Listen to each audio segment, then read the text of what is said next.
നമുക്കെല്ലാവർക്കും ഒത്തിരി അറിയാവുന്ന, പ്രത്യേകിച്ച് വിശുദ്ധ അൽഫോൺസമ്മയുടെ പേരിൽ ഒത്തിരി അറിയപ്പെടുന്ന ഒരു വചനമാണ് യോഹന്നാൻ 12:24. പറഞ്ഞോ, സത്യം സത്യമായി ഞാൻ നിങ്ങളോട് പറയുന്നു, ഗോതമ്പ് മണി നിലത്ത് വീണ് അഴിയുന്നില്ലെങ്കിൽ അത് അതേപടി ഇരിക്കും, അഴിയുന്നെങ്കിലോ അത് വളരെ ഫലം പുറപ്പെടുവിക്കും. നമുക്കെല്ലാവർക്കും ഒരു വേദന തീരും മുമ്പേ മറ്റൊന്ന് വന്നു കഴിഞ്ഞു എന്ന് പറയുന്ന പോലെ ആത്മീയ ഭൗതികമായ സഹനങ്ങളെല്ലാം ഈശോ ഇഷ്ടം പോലെ തരുന്നുണ്ട്. പക്ഷേ അത് നമ്മളെ എങ്ങനെ സ്വീകരിക്കുന്നു എന്നുള്ളതിനനുസരിച്ചിരിക്കും അതിൻ്റെ ഫലങ്ങൾ പുറപ്പെടുവിക്കുന്നത്. അതായത് ഗോതമ്പ് മണി എയറിൽ കിടന്നിട്ടും അഴുകിത്തീരാം, അറ്റ്മോസ്ഫിയറിക് റിയാക്ഷനും മറ്റേ പല കാരണങ്ങൾ വഴി. അതുപോലെ നിലത്ത് വീണ് മണ്ണിൽ കിടന്നിട്ടും അഴുകാം. എയറിൽ കിടന്ന് അത് വെറുതെ അഴുകിത്തീരും. പക്ഷെ നിലത്ത് വീണ് മണ്ണിൽ കിടന്നാണ് അഴുകുന്നെങ്കിൽ അത് അതിൻ്റെ പൂർണ്ണതയിൽ ഫലങ്ങൾ പുറപ്പെടുവിക്കും.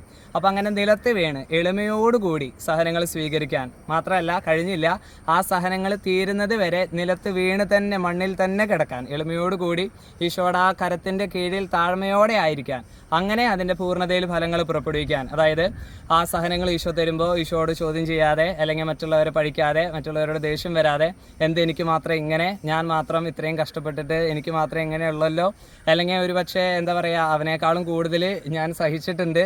അപ്പോൾ അങ്ങനെ പലതരത്തിൽ ചിലപ്പോൾ അഹങ്കാരത്തിൻ്റെ ചിന്തകളാവാം, എന്തുകൊണ്ട് ഞാനാണ് യോഗ്യൻ എന്നാവാം. പക്ഷെ അതൊന്നും നോക്കണ്ട. അതായത് ആരെയും പഴിക്കും വേണ്ട, ആ സഹനങ്ങളുടെ പേരിൽ അഹങ്കരിക്കും വേണ്ട. ഈശോയുടെ കരത്തിൻ്റെ കീഴിൽ താഴ്മയോടെ ഈശോയോടുള്ള സ്നേഹത്തെ പ്രതി അതെല്ലാം എളിമയോടുകൂടി സ്വീകരിച്ചുകൊണ്ട് പ്രാർത്ഥിച്ചുകൊണ്ട് ഈശോയ്ക്ക് എന്നെക്കുറിച്ചുള്ള ഹിതം നിറവേറാനായി പ്രാർത്ഥിച്ച് കാത്തിരുന്ന് പോയാൽ മാത്രം മതി. ഈശോ അതിൻ്റെ പൂർണ്ണതയിൽ ആ സഹനങ്ങളെല്ലാം ഫലം പുറപ്പെടുവിച്ച് വലിയ വലിയ കൃപകളാക്കി മാറ്റാനായിട്ട് സഹായിക്കും. അതാണ് ജോബ് 23:14. എനിക്കായി നിശ്ചയിച്ചിട്ടുള്ളത് അവിടുന്ന് നിറവേറ്റും. അങ്ങനെയുള്ള പലതും അവിടുത്തെ മനസ്സിലുണ്ട്. അപ്പോൾ എന്നെക്കുറിച്ചുള്ള ഈശോയുടെ ഹിതം നിറവേറ്റുന്ന പോകുന്നതിൽ മാത്രം ശ്രദ്ധ കൊടുത്താൽ മതി, വേറൊന്നും നിങ്ങൾ നോക്കേണ്ട ആവശ്യമില്ല. അതായത് 2018 ഞാൻ 10 പഠിക്കുന്ന സമയത്ത് സ്കൂൾ ലീഡർ ആയിരിക്കുന്ന ഒരു സമയമായിരുന്നു. അന്നൊരു ഒരു വലിയ ഫംഗ്ഷൻ്റെ ഇടയിൽ പ്രത്യേകിച്ച് അധികാരികളിൽ നിന്ന് ഒരു വിഷമം ഉണ്ടാവാനായിട്ട് ഇടയായി. അത് എനിക്ക് പ്രത്യേകിച്ച് ഇഷ്ടപ്പെട്ടില്ല, അല്ലെങ്കിൽ എനിക്ക് കുറച്ചും കൂടി അത് എളിമപ്പെടുത്തലായി പോയി എന്ന് മാത്രം, വേറെ ആരും തെറ്റല്ല. അപ്പോൾ ഞാൻ ആ സമയത്ത് കഷ്ടപ്പെട്ട് പിടിച്ചു നിന്നു. ഞാൻ ആകെ നല്ല ബോൾഡായി.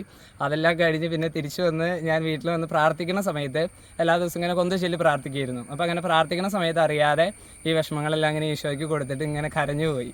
അപ്പോൾ ആ സമയത്ത് സിംഹം പോലെ നിന്നതാണ്. പക്ഷെ ഇവിടെ വന്നിട്ട് ആകെ എലി പോലെയായി. എന്നിട്ട് കരഞ്ഞു ഈശോയ്ക്ക് കൊടുത്തു. കാരണം വേറെ ആരെടുത്ത് പറഞ്ഞു കഴിഞ്ഞാലും നമുക്ക് കറക്റ്റായിട്ടുള്ള, അല്ലെങ്കിൽ ശാശ്വതമായ ഒരു ആശ്വാസമോ സമാധാനമോ ഒന്നും കിട്ടില്ല എന്ന് അറിയാവുന്നത് കൊണ്ട് കർത്താവിനാൽ അന്ന് തന്നെ ഈശോയ്ക്ക് കൊടുക്കുന്ന ഒരു ശീലം, വിഷമങ്ങളെല്ലാം ഈശോയോട് പറയുന്ന ഒരു ശീലം ഈശോ തന്നിരുന്നു. അപ്പോൾ അങ്ങനെ കൊടുത്തതിൻ്റെ ഫലമായിട്ട് അങ്ങനെ കരഞ്ഞ് പ്രാർത്ഥിച്ചു. അപ്പോൾ ആ സമയത്ത് പ്രത്യേകം വചനം എടുക്കാനായിട്ട് ഒരു പ്രേരണ കിട്ടി. അന്നാണ് ആദ്യമായിട്ട് ബൈബിള് തുറന്നിട്ട് വചനം എടുക്കണത്. അല്ലാതെ മതിലും നിന്ന് കിട്ടുന്ന വചനങ്ങളൊക്കെ നോക്കി വയ്ക്കാറുണ്ട്, പഠിക്കാറൊക്കെ ഉണ്ട്, വചനപ്പെട്ടിയിൽ നിന്ന് വചനങ്ങൾ എടുക്കാറുണ്ട്. പക്ഷേ ബൈബിള് തുറന്ന് അന്നാണ് ആദ്യമായിട്ട് ഈശോയോട് സംസാരിക്കാൻ പറഞ്ഞ് വചനം എടുക്കുന്നത്. അങ്ങനെ ഒരു വിഷമം ഉണ്ടായ സമയത്ത് വേറെ ആരെയും ഒന്നും പറയാനൊന്നും പോയില്ല. ഇത് ഈശോ എനിക്ക് തന്നതാണ്, അപ്പോൾ ഈശോ എന്തിനാണ് എനിക്ക് തന്നതെന്ന് ചോദിച്ചെടുത്തു. അപ്പോൾ എനിക്ക് ഈശോ തന്നൊരു വചനമാണ് ജെറമിയ 15:17 മുതൽ 19 വരെയുള്ള തിരുവചനങ്ങൾ. ഒരുപക്ഷെ നിങ്ങൾക്ക് അറിയാവുന്ന വചനമായിരിക്കും. പ്രത്യേകിച്ച് സെൻറ്റ് ആൻ്റണി ഓഫ് പാദുവ, വിശുദ്ധ അന്തോണീസ് പുണ്യാളുടെ ഒരു മെയിൻ വചനമായിട്ട് ഈ ഭാഗം അറിയപ്പെടുന്നതും കൂടിയാണ്. അതെനിക്ക് അന്ന് അറിയില്ലായിരുന്നു. അപ്പോൾ എൻ്റെ പുണ്യാളം കൂടിയാണല്ലോ അന്തോണീസ് പുണ്യാളെ, പേരിന് കാരണഭൂതനായ പുണ്യാളനാണ്. അപ്പോൾ പക്ഷേ ആ ഒരു ലിങ്കെല്ലാം അന്നേ ഉണ്ടായിരുന്നു. ഞാനത് പിന്നീടാണ് മനസ്സിലാക്കുന്നത്. അപ്പോൾ ഈ വചനം ഇപ്രകാരമായിരുന്നു, ജെറമിയ 15:17 മുതൽ 19 വരെ. ഉല്ലാസ ജീവിതം നയിക്കുന്നവരോട് ഞാൻ സഹവസിക്കുകയോ അവരോടൊത്ത് സന്തോഷിക്കുകയോ ചെയ്തില്ല. അങ്ങയുടെ കരം എൻ്റെ മേലുണ്ടായിരുന്നത് കൊണ്ട് ഞാൻ ഏകാഗിയായി കഴിഞ്ഞു. അമർഷം കൊണ്ട് അങ്ങനെ നിറച്ചിരിക്കുന്നു. എന്താണ് എൻ്റെ വേദന മാറാത്തത്?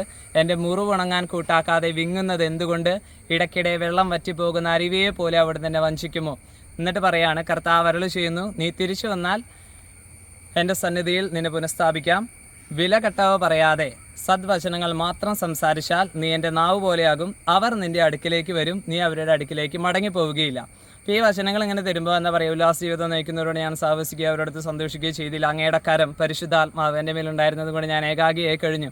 അപ്പോൾ അതെല്ലാം ഈശോ ശരിക്കും പറഞ്ഞാൽ ആൾക്കൂട്ടത്തിൽ നിന്ന്, ലോകത്തിൽ നിന്ന് പതുക്കെ അങ്ങോട്ട് പിടിച്ചു മാറ്റി ഈശോയോട് മാത്രമാക്കി തുടങ്ങുന്നതിൻ്റെ ഒരു ആരംഭം കൂടിയായിരുന്നു. അപ്പം അങ്ങനെ സഹനങ്ങളുടെ സമയത്ത് ഈശോയോട് ചേർന്ന് വേറൊന്നും ആരെയും നോക്കാതെ, ആരെയും പഴിക്കാതെ, ആരെയും കുറ്റം പറയാതെ അവൻ കാരണമാണ് അങ്ങനെ വന്നത്, അല്ലെങ്കിൽ ഈശോ എന്തിനാ എനിക്ക് ഇങ്ങനെ തന്നത്, ഒന്നും പറയാതെ ഇത് ഈശോയുടെ ഹിതമാണ്, ഇത് ഈശോ എന്നോടുള്ള സ്നേഹത്തെ പ്രതി തന്നതാണെന്ന് ബോധ്യത്തോടു കൂടി പ്രാർത്ഥിക്കാനായിട്ട് തുടങ്ങിയപ്പോൾ ഈശോ കറക്റ്റ് വചനങ്ങൾ നൽകി ആശ്വസിപ്പിക്കാൻ തുടങ്ങി.